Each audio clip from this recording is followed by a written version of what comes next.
Welcome, everybody, to the Beards and Bible podcast. My name is Josh, and I am joined here in the flesh.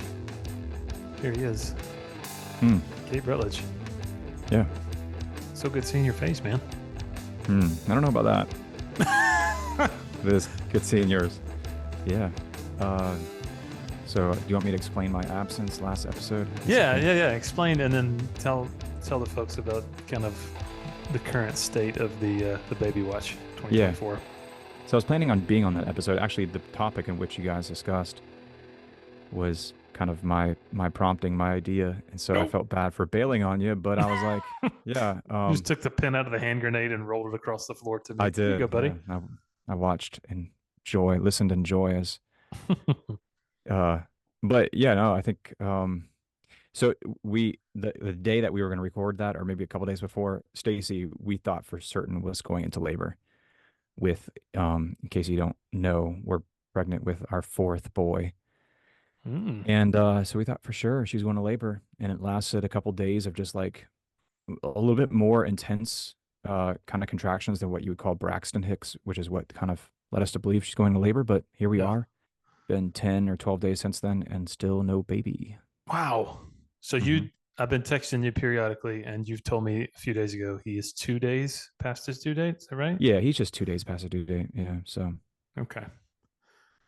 And your but wife Stacey's we've is... always been a little bit early or right on time. So Okay. she's ready. She's done. It's hot here, and she's like, Yeah, she's ready to have this baby. she's just completely over it. And you were walking with her 2 miles every night, trying to, yes, Trying to kick things off a little bit. Yeah. Yeah, So man. contractions seem to happen when she's walking, but then it's hit or miss. I don't think she had any contractions tonight when we walked, but Yeah, yeah. man. Well, maybe as she's listening to the Beards and Bible podcast later when this episode is published, maybe that'll send her into contractions. Yeah. True story. Like we were sleeping, just soundly 2:30 in the morning the other night morning.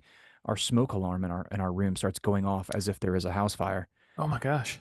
Yeah, and it scared the bejesus out of me. We jumped up. I had to like actually take it and uninstall it from the ceiling, and then Yeah.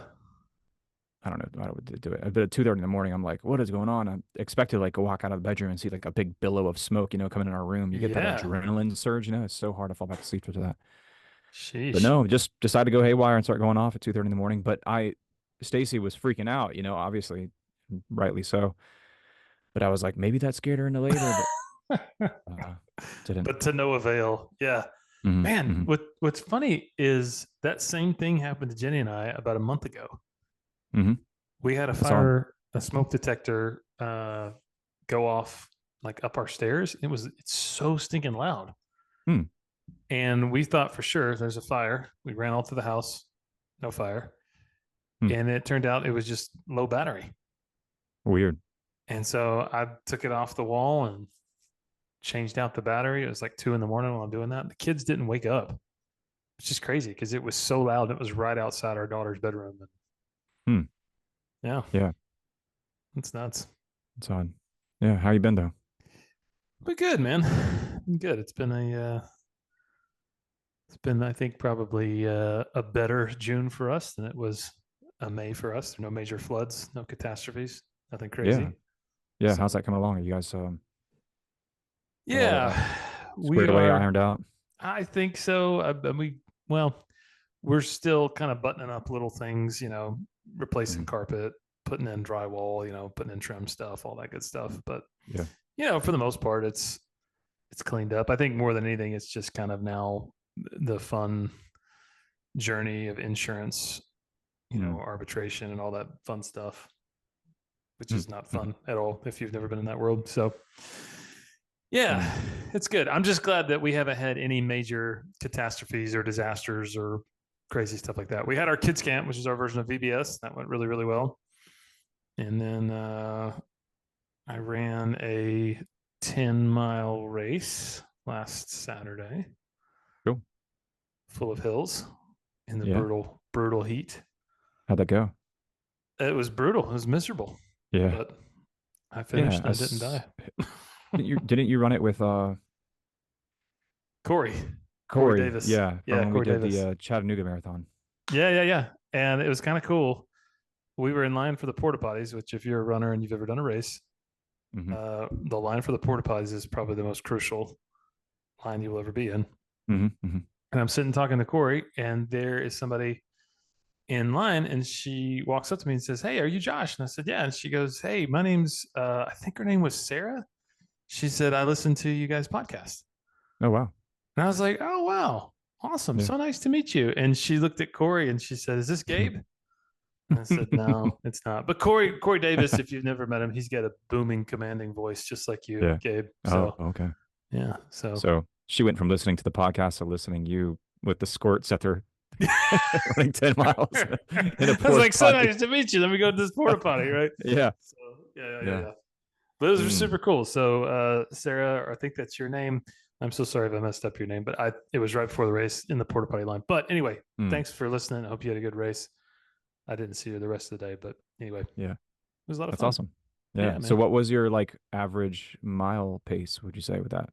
Oh man, this is embarrassing if I say it out loud. Let me look on Yeah. my Strava. Hang on. Just fudge the numbers. That's all you gotta Just do. fudge the Just numbers. lie. Just lie about it. See, here the thing is, like some people listen to the podcast and we've never actually talked stats, and so they probably Hmm. thought that we're like serious runners. Hmm. Um, I'm gonna pull it up and listen. I don't Hmm. want you guys judging me. Okay. Listen, you ran 10 miles. That's like 10 miles, 10 miles more than 90% of the population ran last weekend. So All right. So it was 10 miles. I finished it in 1 hour and 44 minutes.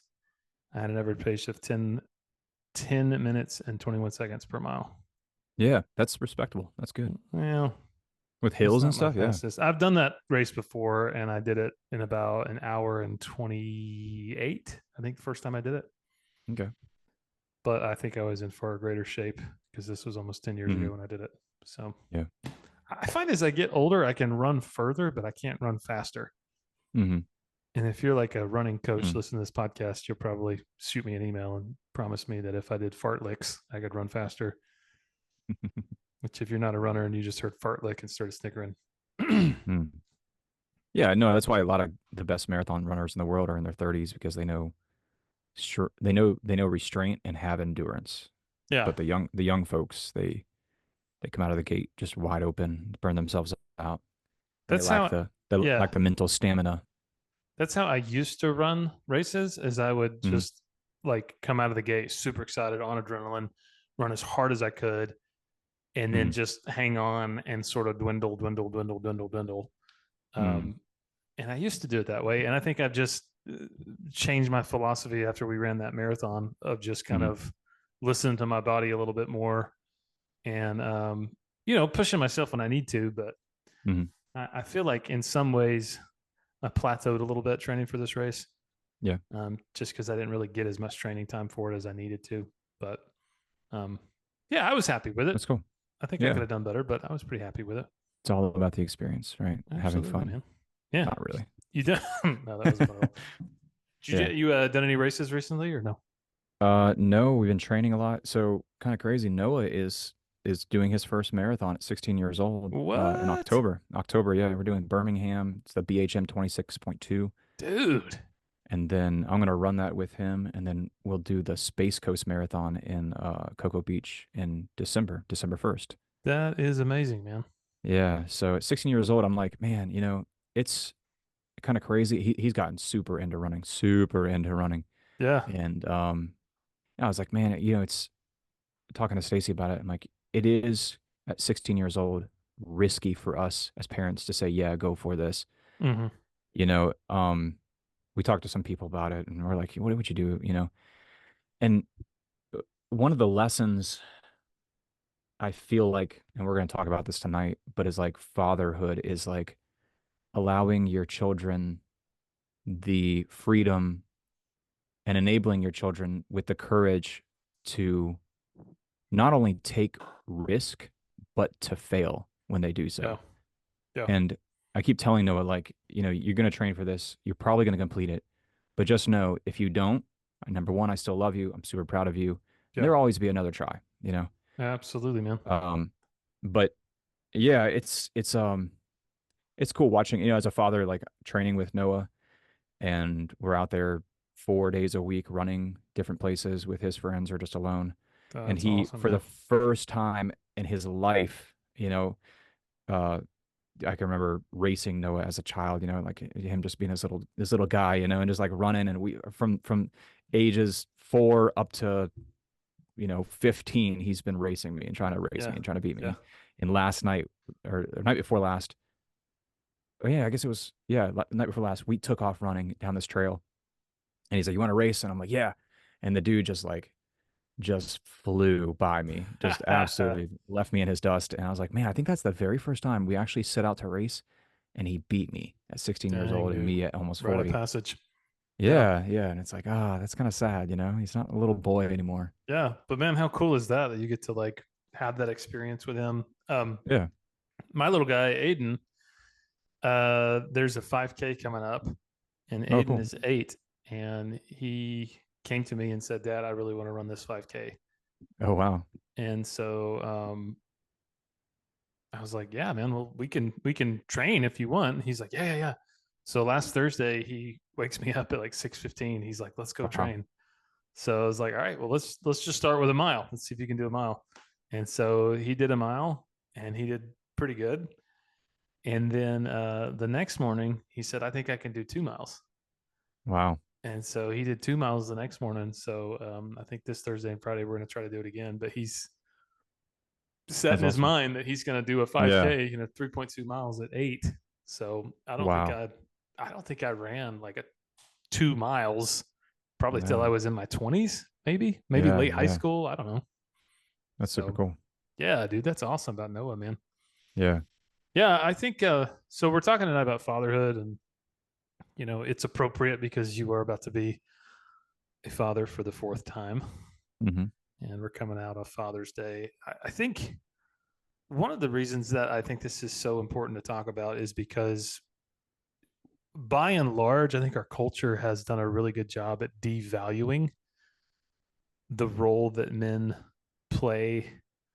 Mm. Um, I wrote a book 2 years ago about masculinity and really kind of got elbow deep in just a lot of cultural understandings of masculinity for about a year, read a bunch of books, read a bunch of articles. And it really seems like um, there is this narrative that goes something like this. Um,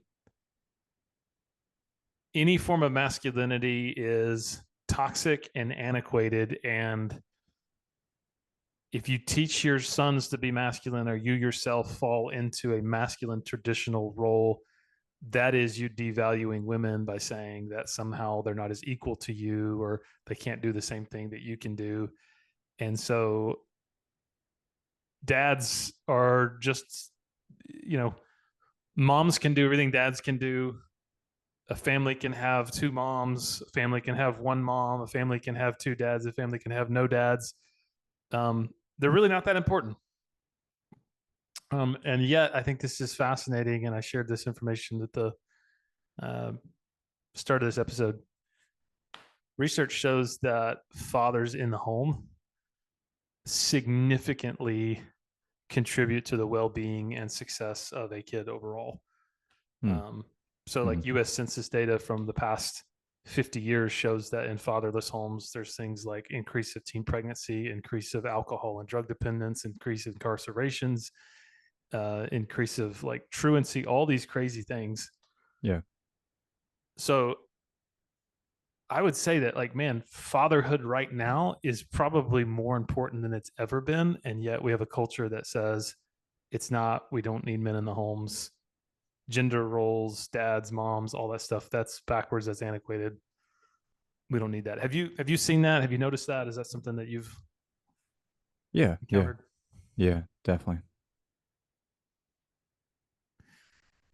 Yeah. I mean, in the midst of that though, what do you say to your sons and how do you model for them what a godly man looks like in the midst of a culture that says that's not a thing? Mm. Man, that's really tough. It's an uphill battle for sure. Um, no, I guess it looks like this balance of like being a leader, protector, teacher. There's always this tension between the mother and the father, like the father's role is always to prepare and the mother's role is always to protect. And but you need both, right? Yeah. And you need a balance of both, that protector and the preparer. Um, yeah, I think it's just being a former school teacher yourself, you probably have seen students that come from fatherless homes, and Hmm. um, there's just a world of difference. It's notable. Um, you see just a drastic um, change in confidence levels, self-esteem, fear, um, anxiety, uh, willingness to take risks or take chances. Usually, when there's a father in the home, those are all more elevated. Um, but then I mean, the downside of that, the double-edged sword that we could say would be if there's a bad father in the home.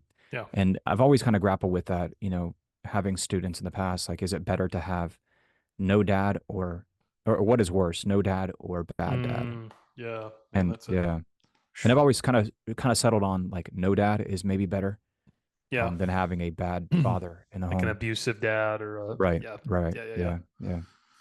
No, I mean that's a very interesting question to think through. Hmm. And I Hmm. wonder if that's part of why culturally we've made this swing.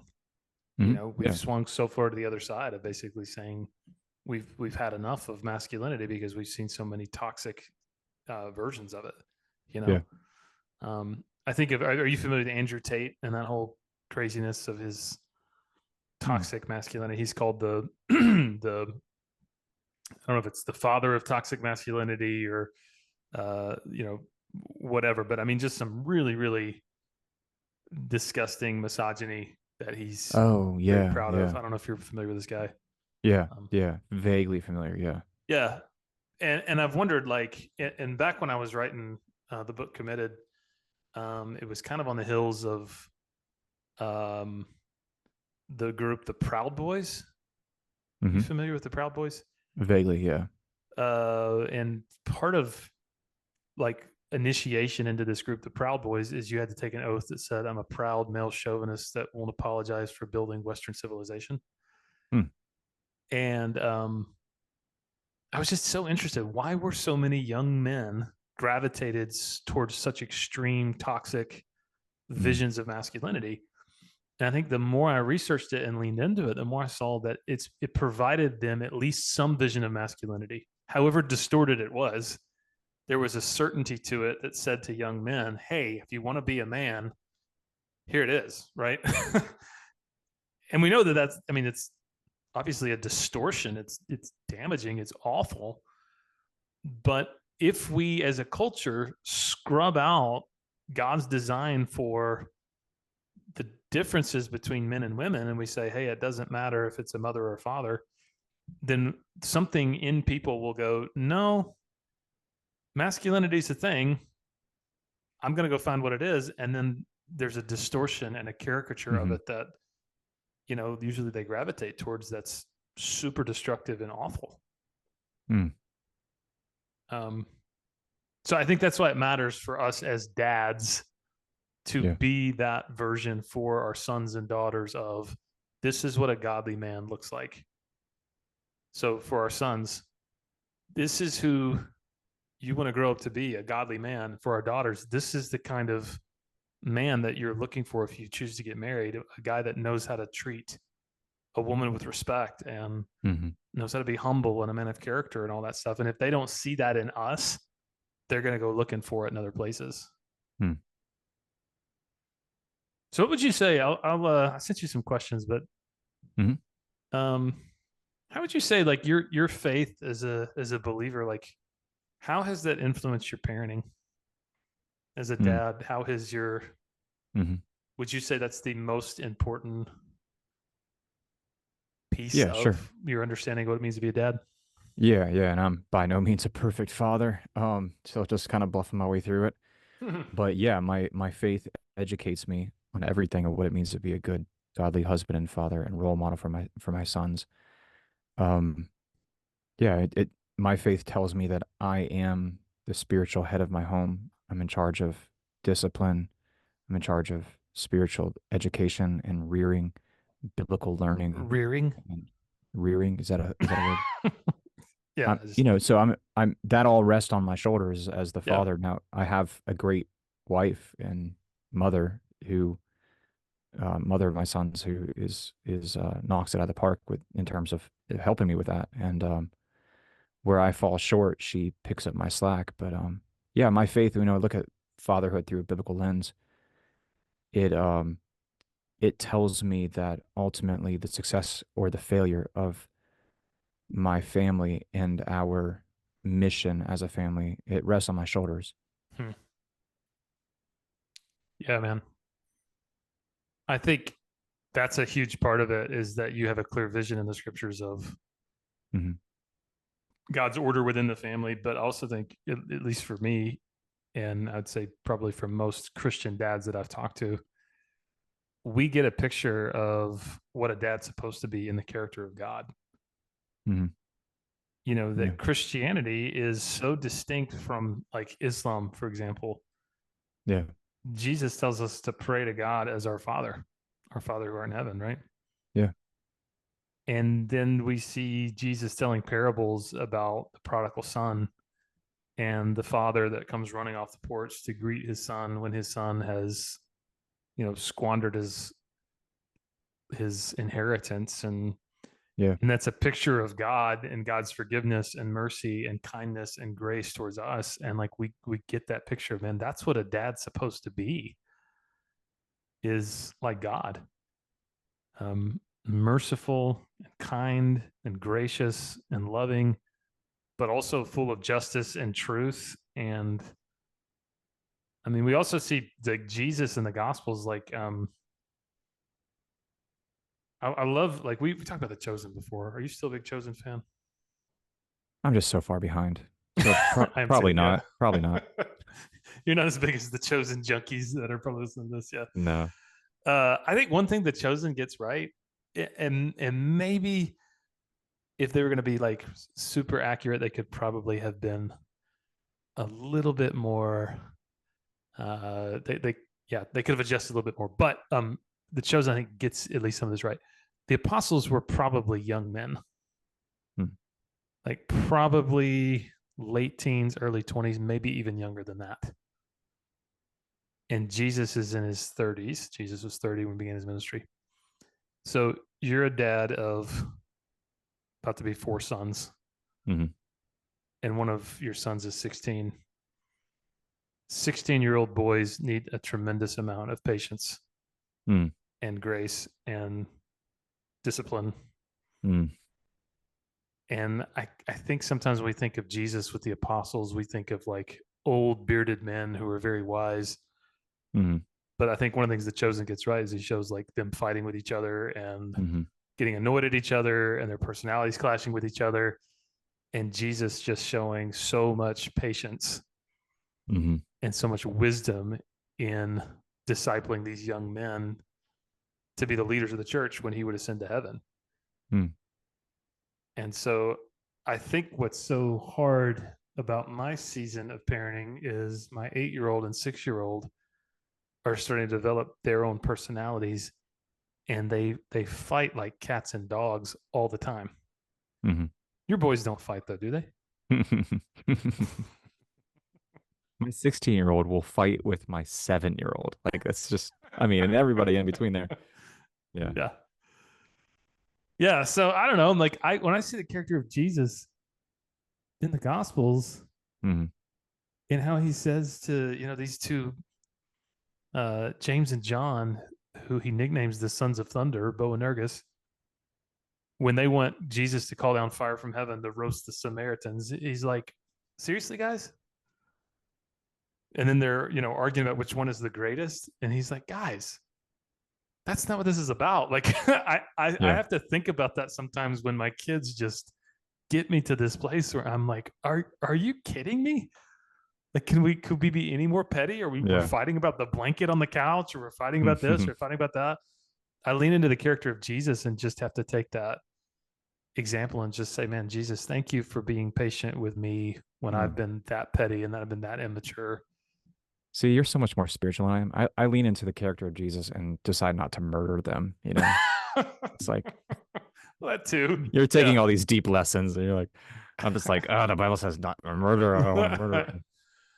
But Do yeah. you have any like biblical story Hmm. of fatherhood that really stands out to you?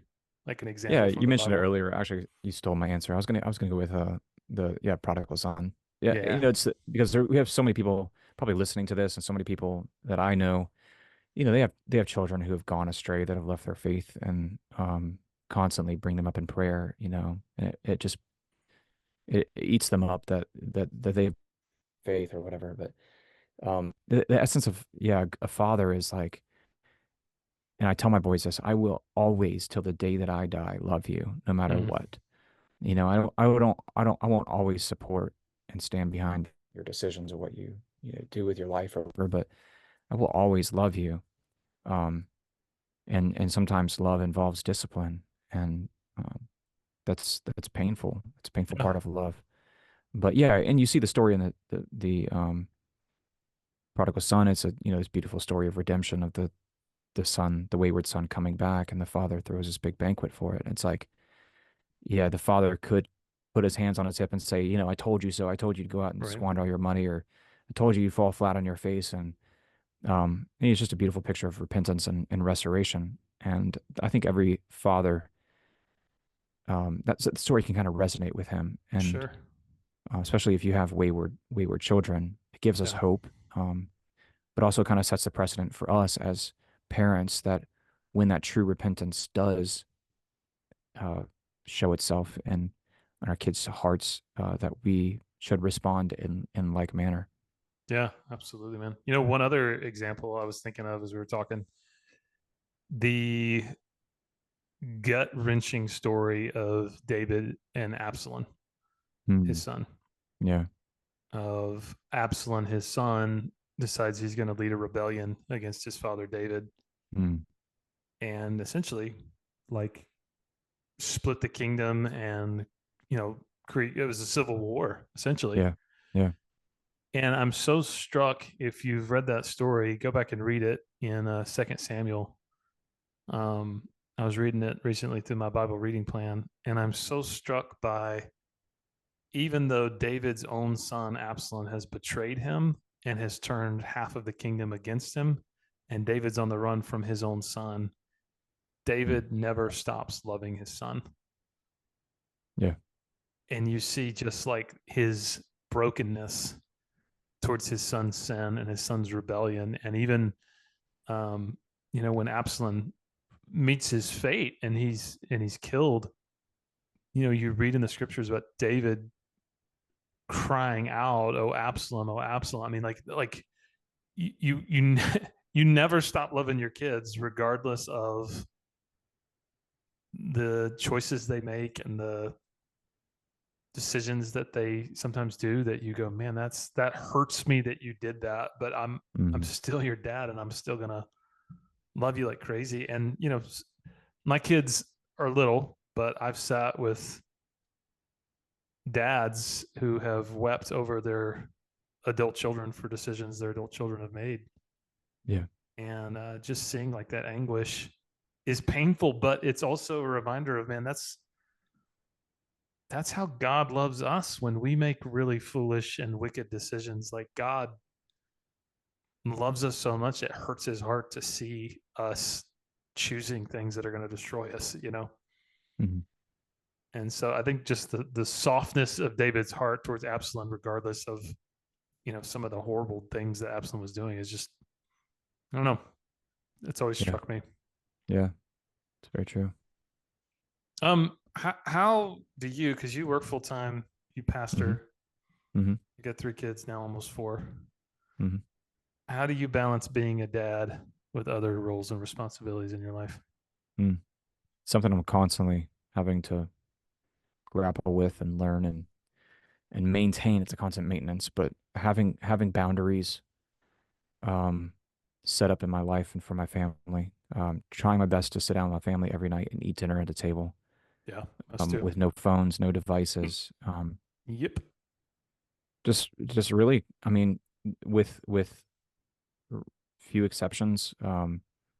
we have most evenings we just reserve to ourselves, and if someone needs something, unless it's an emergency, it usually just waits till the next morning. I'm Mm. I'm fortunate that in my job I drive around a lot. I work from out of my car basically, and I can um, I can make phone calls if I need to follow up with people, and so I do that during the day. Sometimes at work as I'm working on houses or checking up on stuff. So yeah, I just try to really reserve evenings for my family, unless we have some kind of event or something like that. But um, yeah, just setting up boundaries and making those boundaries known to your family, but also to the people around you. There isn't a single person in our congregation probably that doesn't know that Thursday nights from 6 to 9 is Stacy and I's date night. Mm. Um, I maybe 75% of our congregation knows that, but so they know, okay, hey Stacy, for the marital health of our pastor, let's just respect his boundary with his Yeah. wife, and let's not bug him. Let's not expect anything of him between those times. And um, yeah, you'd be surprised at how many people catch on to those boundaries and respect them, um, and value that you are Yeah. a person that does that, and you're modeling that for other people to do likewise. So what are some things that you do, Josh? Yeah. No, that's 100% kind of the approach that we try to take. Hmm. Family dinner and bedtime are really like important for us. Yeah. So we sit down and have dinner together. And then between the hours of about 5 o'clock when I'm home and before the kids go to bed, usually about 7:30, 8 o'clock, um, my phone is not on me most of the time. Hmm. Yeah. So I'll wait to look at my phone or answer texts or phone calls. If it's like an emergency, sure, I'll take a phone call. But most of the time, I'm 100% just like tried to dial in Just to present. them. Yeah, and I Yeah. don't always do that perfect, man. And I think that's what's so hard is like my kids notice now Hmm. if I'm on my phone and I should be with them, and Yeah. they kind of know that like Dad's not supposed to do that, and they'll be like, Dad, get off your phone, and it's like super convicting because I'm like, golly, I'm supposed to be better than that. Um, and that's really hard, man. Like I don't know, and I've talked to other Yeah. parents that have said, gosh, that's convicting too. Um, but reading together every night and then praying over them before they go to sleep, I think is a really, Mm. really big value that we hold to. Um, and then like off days that I have, we try to have at least some family time when I have an off day. Um, and it's the summer right now, so the kids aren't doing school. We had Thursday as an off day, and our daughter said, "Hey, there's this cool movie just came out, Inside Out 2. Do you think we could go see it?" And we said, "Well, we don't have anything going on today. Like, I don't see why not. Why don't we go see if we could go to the movies together?" So we got to do like a spontaneous, fun little um, trip as a family. That's cool. And yeah, man, like I think that's the hardest part of doing what we do is like there are so many things vying for our attention. Hmm. Hmm. So giving kids full, complete, undivided attention is what I try to do. And again, I'm not always great at it, and my kids will call me out when I'm not. But I feel like that in the long run is going to pay off more than like grand gesture parenting, Hmm. where, you know, I'm not present through most of the year. And then 1 week a year, I'm like, all right, kids, we're going to Disney World, buy anything you Yeah. want. And I Sure. don't want to do that. I want them to know that like I'm a constant presence in their life, that I care about them. Mm. One, I So think it's important too. Like one of the things I had to kind of learn the hard way was like not to complain about ministry related stuff yes, or talk about it with Stacy in front of them, yes, golly, dude, or yes, express frustrations about certain situations that are going on in front of yeah, them. yeah, But just, it's easy to do that as you're sitting on the couch and watching, something, and you just want to talk about it, and it's just like, hey, let's just cut that out for now, and let's just talk about what we all did today. yeah, yeah. Well, and here's what's funny: like my 8-year-old is starting to be interested when Jenny and I are Mm. having like a conversation about Hmm. a church situation or Hmm. somebody that, Yeah. we're like, man, we, we've been working with this couple or with this person. We're talking through it together as a couple because we're, how we can minister best to them. Yeah. And Aiden is just like, all of a sudden, he's like Taking notes. around the corner. Yeah, he's like around the corner, like trying to listen. I'm like, what are you? I said, hey, go away. What are you doing? And he's like, sorry, I want to know who you're talking about. We're like, none of your business. Get out of here. You're 8, right? He's keeping like a secret blog. Yeah. Posts on there. Yeah, confessions of a pastor's kid. Yeah. So yeah, and that's the thing too. Like, we want to make sure our kids have a like experience of this thing called church that is life-giving and beautiful, and I want them to fall in love with the bride of Christ. Mm-hmm. Like, I want them to see church as the beautiful thing that it is. I want them to know what Christian community means and what it looks like and why it's amazing and why we need it. And so I try really hard to protect them from the difficult parts of that as much as I can. I don't want to shelter them from it so much that they don't have any resilience when it comes to that. Right.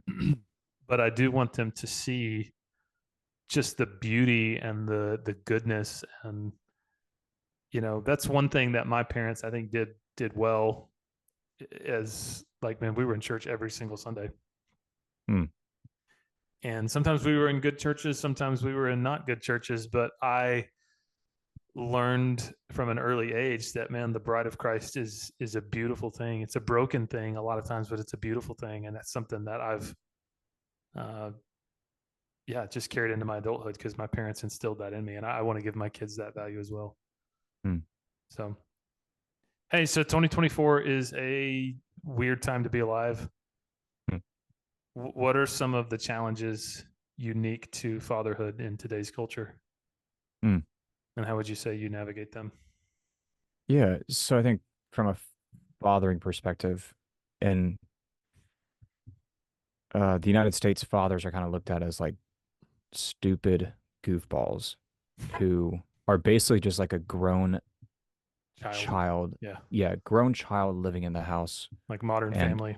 Yep, exactly, exactly. And sadly, a lot of men buy into that and just go along with it. Yeah. So when you actually become a godly, masculine, squared away father and husband, people kind of I don't know, chafed by that maybe. But also I think too, this day and age, it's so apropos to let your children kind of be risk takers. Like my boys, for the most part, run around in the backyard and in the woods and down the trails and out to the creek and everything else completely barefoot and with knives and lighters. And just like I teach them, here's how this can kill you. Don't eat this. Don't set that on fire. And it's like, stay away from these leaves. Yeah. But it's like, they could get really hurt, or they could get kidnapped, but like, to have young men who are like, just kind of independent and risk takers and courageous. That's so a nation, a people, and a society need men like that. Yeah, absolutely. More than ever. So I add to that, there's a book that just came out this year called The Anxious Generation by Jonathan, I think you say his last name, Haidt. It's Haidt, Jonathan Haidt. And the subtitle is How the Great Rewiring of Childhood is Causing an Epidemic of Mental Illness. And so the book essentially argues the rise of smartphones, the rise of overprotective parenting have led to a rewiring of childhood and a rise in things like anxiety, social anxiety, all that stuff. And so his basic premise is this, and I think this is fascinating. This is exactly what you're saying. Overprotection in the real world and underprotection in the digital world. Oh, wow. Yeah. So overprotection in the real world means like, parents are like, oh, you can't, that's a contact sport. You can't, or you can't go, hiking, or you got, all this stuff kids are getting their driver's license later and later and later and later and later. Parents aren't letting their kids play outside because they've, terrified their kids and thinking they're going to get kidnapped, anytime they walk outside the door of their house. I mean, just like extreme overprotection. But then they go, hey, you're 12. Here's a smartphone. Mm-hmm. Good luck. Mm-hmm. And meanwhile, on this phone, you've got access to, I mean, more destructive and damaging stuff than you ever had in your backyard. Yeah. Yeah. And so kids are essentially being bombarded with stimulus before their brains are able to handle it. And they're not playing outside. They're not actually having socialization in a healthy way in real life. Mm-hmm. If they have it at all, most of the time it's up to, online video games or stuff like that. And dude, it's destroying like the mental framework of kids' brains, and moms and dads are just letting it happen. And that's scary. Yeah. So all that to say, kudos for letting your boys play outside with their shirts off and no shoes. Yeah. Now I will say, and I recognize and acknowledge that I have all boys. There's a big difference between raising boys and girls. Yeah. And, I don't know what it's like to raise a daughter, but, I'm certain it's very different. So, it is. I've yeah. got one and she's enough for me. I can't imagine having more than one, but yes. Yeah. I mean, boys want adventure and they want, they want to be kind of half feral and wild, and they want someone, one of the things we do in my family that's really funny when we get into fights or something like that, and the boys get, start getting sassy or fussing or something like that, we'll just like open the back door to our house and be like, all right, Micah, well, it was nice having you here, and they'll be like, what? And be like, yeah, just if you want to take a couple minutes and gather your things or whatever, Yeah. but we're gonna, I guess it's us just, we're gonna let you go free now. And they'll be like, what? Yeah. And we were like, you can go free. Yeah. We're not gonna keep you here anymore. Like you can go explore the world and, strike out and have your own life. And just, we'll be here if you need us, but, just go free. And they're just so confused, and they're like, no, That's I'm going to hilarious. stay here. It's just so funny. That's funny. Because then they have to make a choice of like, oh wait, yeah, I Maybe do have isn't to. that bad in my parents' house. Yeah. Yeah. Yeah. Oh I think man. that's probably the biggest issue that I talk with parents about just as a pastor of like, you know, kids not being prepared for adulthood because, um, unfortunately, there's all sorts of these, I don't even know what to call them, the overprotection in the real world. But then at a certain point, it's kind of like, man, I don't even know how to get my kid acclimated to the real world because I've so over sheltered them. And then they started Hmm. getting into anime when they were 10. And then that led them down this rabbit hole and this rabbit hole. And now they're socially anxious all the time. And I don't, Yeah. and listen, I'm not going to like blame all of that on one parent or blame all of that on dads. But I just think in general, as a pastor, what I see and what I've really tried to do is I think we as parents need to police our kids' online activity, Yeah. like police it. Like my kids are not getting a smartphone. I don't Yeah. even, I don't even know. I mean, probably not till 17, 18. I don't know. Yeah. And And every kid's completely different. sure. But yeah, I would say delay smartphone and access to social media for as long as humanly possible. Yeah. As long as they're under your roof. I've seen kids and teenagers just change quite literally overnight Yep. because of their access to social media. Absolutely, man. But Yep. yeah, and it's you have to, like, as a father, if you're listening, you have boys, like you have to kind of not only let them be risk takers and be kind of wild at heart, but also be that with them Yeah. in a way, which Mm-hmm. is kind of fun, but also a little bit scary. And you have to take risks with them or go out and do things that almost on some levels trump what they might experience in a video game or whatever. Yeah. Take them out and Sure. we'd like to go out and shoot guns and stuff and do target practice and Yeah. ride, you know, I got a motorcycle or we'll do that or the go-kart and just, just almost hurt ourselves all the time, and it's just Yeah. it's Yeah. fun Yeah. for Yeah. them and it just shows them that they can take risks and Yeah. it doesn't always kill them when they do. Yeah. And I know that you just have boys, but I'll say this Mhm. from having a daughter and she's young. Like I've had some of the coolest times as a dad when I'm able to do that with my little girl and be interested in what she's Mm. interested in. And Yeah. if she wants to go out and, hey, can I shoot BB guns with you and the boys? Absolutely, sweetie, come on.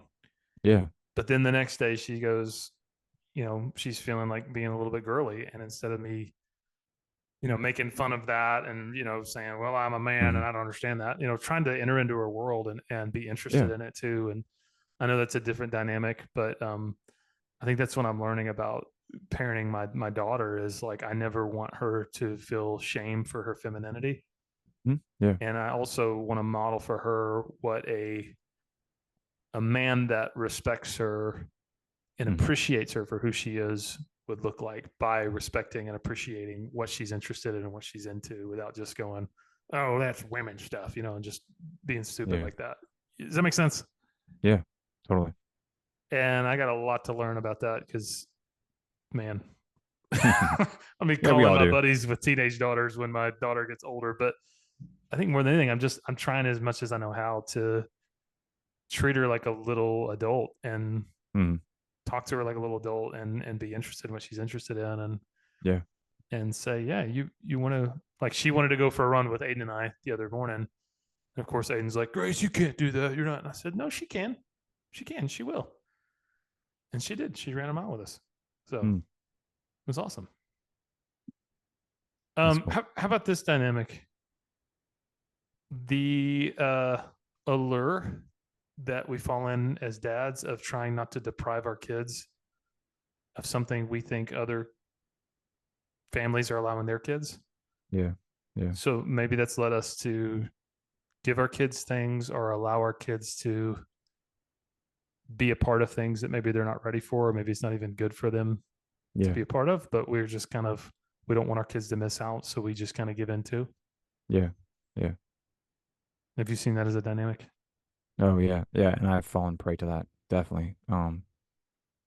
That's really hard. Yeah, because your kids will bring it up. How come they get to do this or how Right. come they have that, and it's like, Yeah. ah, Or I how come kind of they get to watch that and we don't? right, right, right. Yeah. But I really do believe that your kids later in life, well, yeah, right now they kind of dislike you because you're not allowing them to do whatever.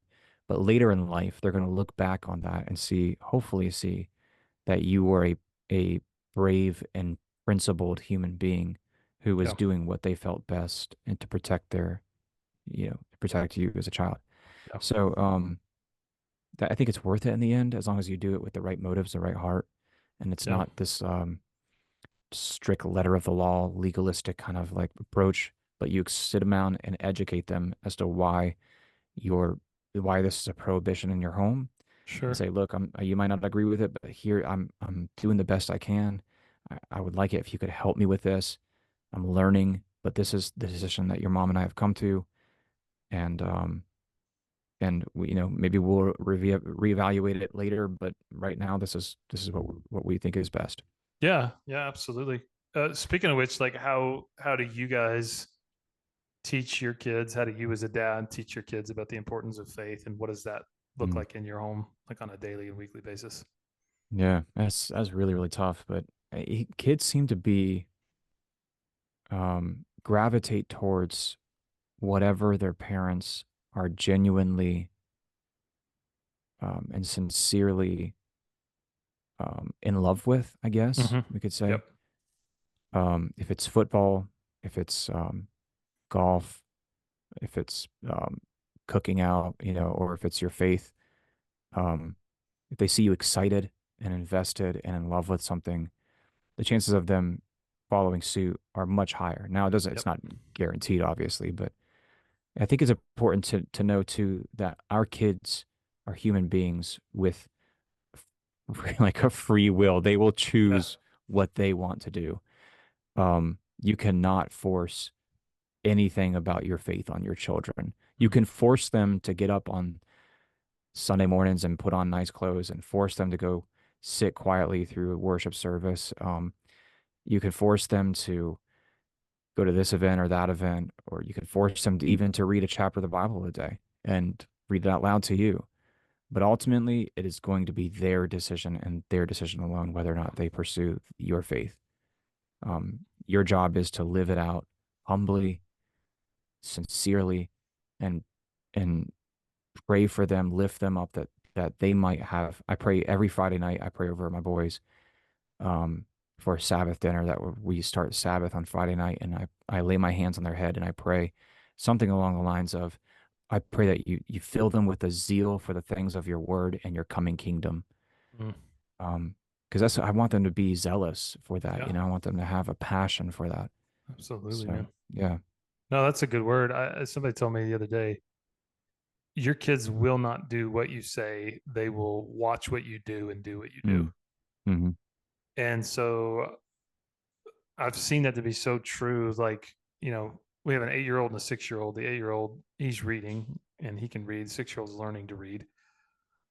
But something that I do every morning is just my habit. I'm a morning person. I love getting up early, love pour myself a cup of coffee. And right now, because I love mornings in June, I go out on our back porch and Yeah. sit and have coffee and read my Bible. And I've done that for as long as my kids have been around. I mean, that's just kind of a habit of woven into the daily routine that I have. Yeah. And one of the things my kids love doing is they love to come down and sit with me as I read and as I pray. And they know that if you want to go sit next to dad as he's having his quiet time, you've got to pray with him. Hmm. And then, on my off days when I sleep in a little bit, uh, Jenny and I will do devotions together. And it was really funny. Um, the kids started picking up on that and they started getting their little Jesus storybook Bible and pouring themselves like chocolate milk in a little mug. And there's mom, there's dad, and we've got our Bibles and our coffee. And they're flipping through, the Bernstein Bears Bible stories, with their little, mug. And I remember the first time that happened, just kind of looking over and going, man, we never told them, hey, people who love Jesus like to spend time in the Word of God. We never told them that. Yeah. They just watched us doing it and decided, wow, that's something that I want to do. That's something my parents care about that. And like you said, as they get older, they're going to have to make that decision for themselves. But I think what we're trying to do at this stage is not just lead off by lecturing and lead off by now, kids, this is why, like more or less like, Hmm. man, if you live in our home, we're going to pray before every meal. We're going to pray over you. When you go to bed, we're going to read the word together. Um, we're gonna talk through scripture. We're gonna talk about why we don't watch certain shows and why we do certain things and why this is valuable for us to do this or that. And man, we're just gonna live it out. Hmm. So I don't have to lecture you. You know what I Yeah. mean? Like, and it's led to like some of the coolest conversations. Like we had a conversation at dinner tonight about why we as a family we don't watch horror movies. Like we don't, watch movies that glorify demonic possession and serial killers with, gloves with razors that come out of their hands, because Aiden was asking about, you heard about, Freddy Krueger. Who's Freddy Krueger? Yeah. We're like, well, but we don't really watch Freddy Krueger in our house, and here's why. Hmm. Hmm. um, and I don't know, man. Like I feel like when I think about on the formative conversations I had with my parents about faith, it was never them lecturing me and telling me what to do that stuck with me. It was always seeing what they were passionate about and what they were convicted out, and them saying, this is why I read my Bible. This is why I pray, because I love Jesus and I want to spend time in his word. And me going, man, I want to be like that. Hmm. And so, and I just say, if you're like a young dad or you're a father trying to figure out how to lead your family, um, get in the Word, fall in love with Jesus, right? Hmm. True that. True that. And I think if it's real for you, your kids will watch and follow, and they will watch you more than they will listen to you lecturing them on what to do. I think that's the mistake I see so many dads making is, I want my kids growing up in a Christian home. I want them to know who Jesus is. I'll take them to church and they'll be in church for an hour a week. And I'm like, bro, do you understand how many other hours in a week they're bombarded by other messages? Do you really think 1 hour a week in a church service is going to, right? I mean, like, Yeah. there's no chance, like a snowball's chance in hell that your Right. kid is going to understand who Jesus is through 1 hour of church a week if they're not seeing who Jesus is lived out through your example. Like that's the most foolish thing you could ever say. Yeah. If you want to know who Jesus is, you've got to show them who Jesus is through your life. Hmm. So, yeah, man. Any other words of wisdom you'd share with dads? Mm. Man, best thing you do is just sit your kids down and just tell them, "Hey, look, I need you to help me. Like the Bible says I need to raise you according to his ways and his paths of righteousness. I want to do my best to be obedient to that. Can you help me? Are you willing to help me? Because I can't force you to do any of this stuff." Mm, And just be completely honest with them. And yeah, like you said, I think just having a real sincere faith, not a faith that is trying to impress other people or yeah. faith that is bound up in legalism, but a Mm-hmm. real sincere personal relationship with our Savior, and um, the Holy Spirit will guide you and empower you to be the father that you're called to be. Yeah. Man, it is a an awesome experience. It's well worth it. Absolutely. But yeah, it's taught me a lot about my relationship with my Creator and how patient He is with us. Have you ever like been reprimanding one of your kids and then you're just like, after you're done reprimanding about this thing, you're just like, oh, okay, yep, that was for me actually. I'm the one that does that. Yeah. Yeah, yeah, Yeah. Yeah. Yeah. Golly, man. I think sometimes I see so much of myself in my daughter yeah. in the fact that she is so hard on herself Mm, and so incredibly sensitive. mm, And that leads her to trying to cover her mistakes so nobody finds out. yeah. And then basically try to tell us that, oh, the boys do that. I don't do this. And I Mm. see that like when she's six, Kind of but I mean, developing. it's like Yeah. spiritual pride. And I'm just like, oh my gosh. Mm, Oh, Lord Jesus, please let that go on the ground with me. And please don't let her have any of that. yeah, And so I can't be too hard on her because I'm like, oh, you came by it honestly, but let's talk yeah, about it.